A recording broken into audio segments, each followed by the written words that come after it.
Do you believe in mind control? What if I told you that the US government, more specifically the CIA, has allocated over $25 million for psychiatric experiments on human beings in hopes of perfecting the art of mind control? In the early days of the Cold War, the CIA ordered the creation of a secret program called MK Ultra. They funded a plethora of psychiatric institutions spread across the United States and Canada to perform experiments on unsuspecting patients, which means without their consent or awareness, using psychedelic drugs, sensory deprivation, electroshock treatment, and many other questionable methods. Just to give you an example, they would give little kids a glass of Kool-Aid spiked with LSD. Patients in psychiatric hospitals, prisoners in federal institutions, and everyday citizens were given drugs by the CIA and experimented on without them even realizing it. Another famous example is called Operation Midnight Climax, where the CIA hired adult workers to lure men into apartments that had two-way mirrors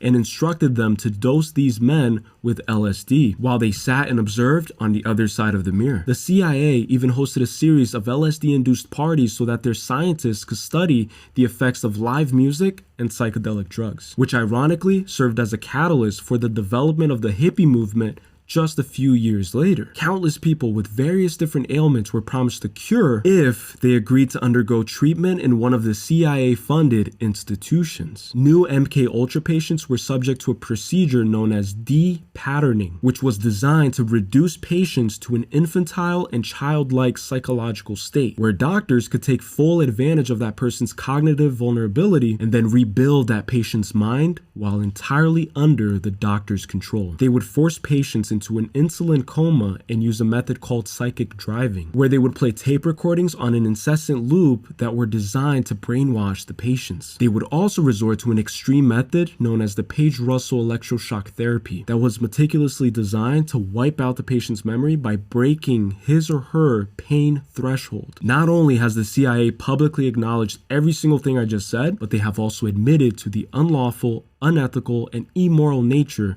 of the MK Ultra experiments. Some people even believe that MK Ultra is still being conducted to this day and that most of the population is subject and victim to the government's experimentation with mind control. Comment below what you guys think. Alright, man. Y'all go ahead and keep thinking I'm telling y'all BS. Now I'm telling y'all something based off extensive research. Nothing else. Told y'all this is exactly what happened. I don't understand why we did it, but I do understand why it was done. For those of y'all who don't know why it was done, that's what y'all got me for. Let's go. 1978, Bob Marley began to fight for peace and political change in Jamaica. From 1974 to 1980, Jamaica was rifled with political violence. Things linked between the two parties, Democratic Socialist People's National Party and the conservative Jamaican Labour Party. 1978, while this political violence and gang attacks were still happening, Bob Marley, in his fight against political violence and Jamaican peace, his voice was strong enough for these gangs to come together for peace talks. They didn't like that. And the result of those peace talks were a One Love Peace concert in Kingston. So he was making insane progress. And during this concert, he summoned Michael Manley of the PNP and his opponent, Edward C.I.A, both to the stage, clapped both of their hands and raised them as a signal of peace. No, he wasn't trying to bring together both sides, PNP and JLP, but he was trying to rekindle the thought of a new Jamaica. No matter which side you belong to, the mindset and the process is a new Jamaica, and that's the first thing that we have in store. That's what he wanted. They didn't like that, and they didn't like that his word was so powerful and that he could just unite people as quickly as he did. So they did what they had to do. Y'all go ahead and let me know what y'all think in the comments. There's a theory that the CIA, the government, whatever, looks at those Reddits and all of those hubs of conspiracies to see what the public already knows.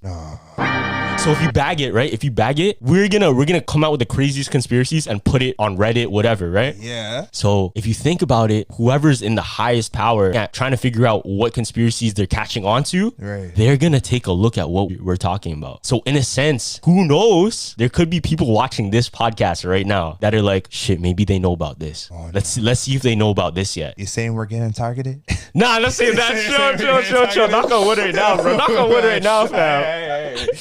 If you think about it, like, yeah, that's gonna happen. If you're one of those people, I think Alex Jones, he's like a huge conspiracy theorist on YouTube, right? He definitely has some eyes on him. Feel me? Yeah. He 100%. So you brought up MK Ultra. Yes. MK Ultra was a government program run by the Central Intelligence Agency. MK Ultra was a mind control program, a brainwashing program. The CIA was trying to learn how to control people's behavior without their knowledge. Now, this is all came out in Senate and congressional hearings in the 70s. Their main objective was to create what they called hypno-programmed assassins, people who would kill on command. The people would be through drugs and hypnotism. The objective was to get people to go and commit an act of murder against their moral code and have no memory of their programming, and be amnesic even of the act after the fact often. That was their main goal. The CIA admitted that they had done this. All the records had been destroyed.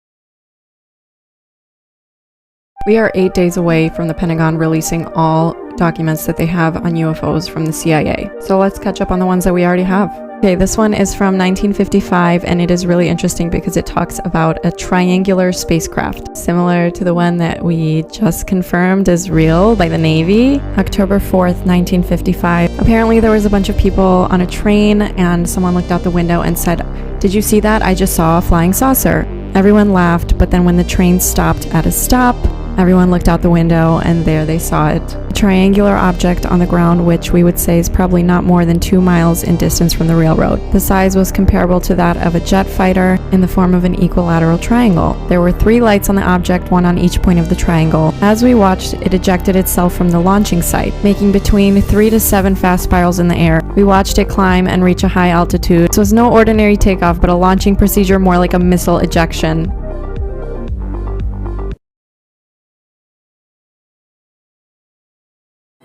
Scientists Who Died Mysteriously Part 1. Smash those likes for Part 2. Whether that's completely coincidental or a part of something bigger. Frank Olson, while working as a bacteriologist for the U.S. Army in their Biological Warfare Department, worked closely with other scientists and the CIA on expanding the U.S. Army's biological warfare program. The CIA admitted to dragging Olson and other colleagues to a retreat in which they dosed him with LSD. This, and the combination of dead animals that he had seen due to his chemical research every day as he came into work, led Olson to admit to his wife that he had made a terrible mistake. In November of 1953, Olson jumped from his window of his Manhattan hotel. Did he really jump, or was someone in that hotel with him? In 2003, biological warfare expert David Kelly anonymously leaked documents in 2003 proving that the British government falsified information about WMDs in Iraq. Well, 2 days before he was set to be questioned, he was found dead. All evidence surrounding this case has been sealed for 70 years. Welcome back to the CIA's first ever podcast where we talk about all the hottest gossip and spill all the tea. Let's start with Epstein. Let's jump straight into our first segment, Consume or Confess. Oh, I love this. Starting off with the JFK assassination. Did we do that? Oh, you cannot ask that. I'm going to consume for that one, okay? You're so bad, you got to answer one of them one of these days. Oh, come on, I can't spill all the tea on the first episode, but I will say, bullets don't curve. Kyle? Unbelievable. Guys, I'm just joking. I'm not. Today's episode is brought to you by See-Through Sticky Tape. Put it over your laptop or mobile device, we can still see you. See-Through Sticky Tape. Thanks, guys. I can't. No, those are the rules. You have to pick one. Okay, how tall was he again? Osama bin Laden was 6'5". Okay, fine, smash. Hey, listeners, if you have any questions for us, don't worry about sending them in. Our producer, James, is listening to all of your conversations all the time, so he's got you covered. It's about time we announced our CIA Most Wanted Looks of the Week, and serving is James Charles with his chic backless fit at the Louvre. I guess the Mona Lisa wasn't the only one serving looks that day. No, I've been thinking the same thing. Should women have rights? For more on this is our Romanian correspondent and a man who's always stuck in traffic. It's Andrew Tate. Guys, before we proceed, we would like to address some controversy that's been coming up. Obviously, some old documents resurfaced where people claimed that we were controlling their minds, MK Ultra, whatever it's called. Guys, we're very embarrassed that we've let our community down, but it's in our past. We love you and you will forgive us. You will forgive us. You will forgive us. You will forgive us. Children a year. In the United States, it's 800,000 to 1 million. Wow. All right. This is very serious stuff. And part of the problem is that wars create refugees.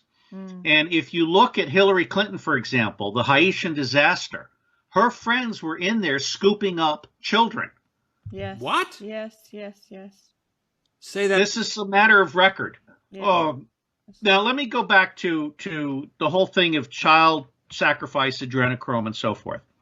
I didn't believe it myself, but Pizzagate woke me up. Is that Pizzagate or Comet Pizza? Okay. All of that. That woke me up, and I started looking into it, and I connected with an author, a West Point graduate. That's our Sandhurst, I guess. A West Point graduate, Joaquim Hagopian. And with my encouragement, he has written a book to which I wrote the foreword. In 1975, the CIA admitted that they worked inside news and television companies. At CBS, we had been contacted by the CIA. As a matter of fact, by the time I became the head of the whole news and public affairs operation in 1954, ships had been established, and I was told about them and asked if I'd carry on with them. Say that continues today? Well, I would think probably. Do you have any people being paid by the CIA who are contributing to a major circulation American journal? We do have people who submit pieces to two American journals. Do you have any people paid by the CIA who are working for television networks? And make sure to follow Exposed Politics Radio.